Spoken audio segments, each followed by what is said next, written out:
Hey guys, this is going to be my second part to my trope tier ranking video. Today, I feel like I honestly have better tropes, ones that I enjoy even more.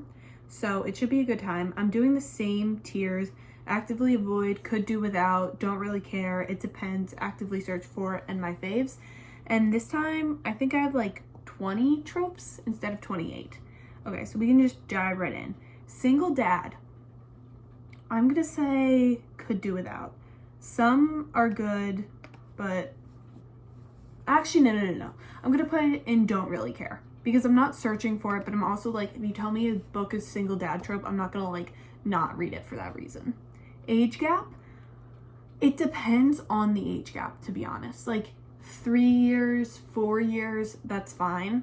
2 years is like perfect. But when it's like a big age gap, that really skeeves me out. Like Daisy and Reich from the Addicted Calloway Sister series, their age gap is too big. And also a beef that I have is when she's 18, 19, and he's like 7 years older. Like, why can't you not just make her 21 or like 22? So I'm gonna put it in could do without, because like I like some age gap books, but it just gets way too crazy. Okay, next one is Boy Falls First. I'm gonna put this one in actively search for.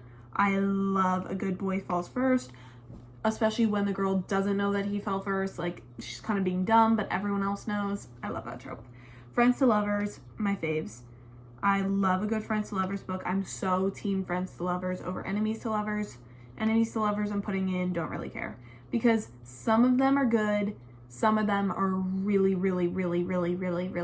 not good. Like when they're not actually enemies, when they don't hate each other. I don't like it.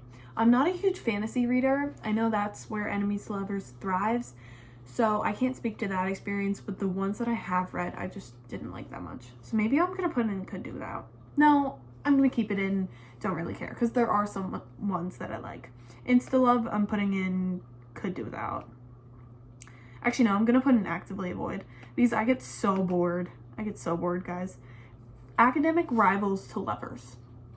I'm gonna put it in it depends, because I like feel like I should like this trope more than I do. Like in some books it's pretty good, but then I don't like Rose and Connor didn't love it. That's the Addicted Calloway Sisters series again. Love triangle, everyone's gonna hate me, but I'm gonna put an actively search for. I love this trope, and you can't tell me it's not a great trope. Like, think of The Summer I Turned Pretty, think of The Selection. What do all those books have in common? A good love triangle. The only time it's annoying is when she ends up with the guy that you don't want her to end up with, but like, think about how much drama and fun it creates. Like, it's the best. One bed trope, I'm honestly gonna put this in actively search for. I know it's just like a tiny moment in the book, but I love a good one bed trope.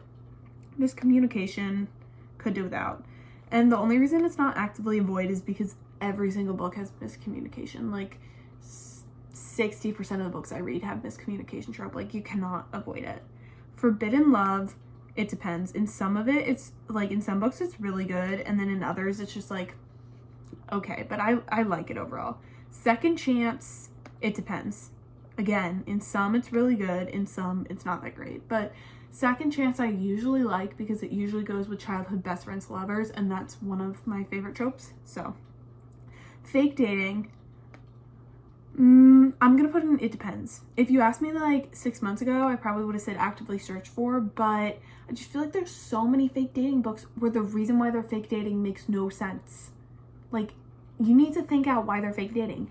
But then it's still a really good trope because of the blueprint, because of the founding father to All the Boys I Loved Before. That book got me into reading, so good. The fake dating in that book, chef's kiss. Okay, sports romance, I'm gonna put it in it depends. It depends. I love a good sports romance. I think probably 40%, 50% of the books I read are sports romance. Probably 40. It's really good. It depends on what sport it is for how much I'm gonna like it that much. And speaking of that, hockey romance, my fave. If you look at my Goodreads, of the last 10 books I've read, probably 8 of them were hockey romance books. That's not healthy, Olivia. That's not healthy. But what can I say? I like what I like.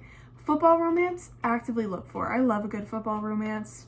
In September, 8 of the 10 books I read were football romances. Can we tell that I have obsessions with seasons and what sports are in season? Summer romance. It depends. Like, normally I like them, but if you tell me a book is like a summer romance, maybe I'll go out of my way to read it, but like it's not going to be on the top of my list just because it's set in summer, because there's so many. Brother's best friend. It depends. Sometimes I like it, sometimes I don't. It honestly depends on how big their age gap is, if we're being honest. And also, big point, it depends on if it feels like he has power over her. Because as I said in my last video, and as I'm going to say again, I hate when there's like an unequal power dynamic and it feels like he can like control her or own her. I literally hate that so much. Okay, love letters, I'm going to put in actively search for, because especially when they're at like the end of the book and like if they had a falling out in the book, like it's a second chance romance and then you like get the love letters at the end. I love that. The only time I don't like love letters is when it's more of like pen pals, but that's not really love. That's not what I'm talking about. I'm not talking about like pen pal secret identity. I'm talking about like they're dating or they're broken up and he or her like writes a bunch of letters to give to them later. That's actively search for. Found family is my fave. I didn't understand what found family like meant like a year ago. I was like, I don't like found family.